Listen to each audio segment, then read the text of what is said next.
Basta sundin mo sinasabi ko. Paano kung ang kasalanan ng anak ay siyang sakripisyo ng ina? Gagawa ko ng paraan. Lalabas kita dito. Sino ang dapat ipagkanulo?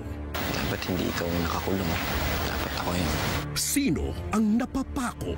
Sapagkat sinugo ng Diyos ang kanyang anak, hindi upang hatulang maparusahan ng sanlibutan, kundi upang iligtas ito sa pamamagitan niya. Sa mundong punong-puno ng inhustisya, mananaig ba ang pagiging pamilya? Ako na lang ang kunin mo. Tigil na kang pag-awa mo na. Dieta, weekdays, 10 a.m. sa Kapamilya Online Live.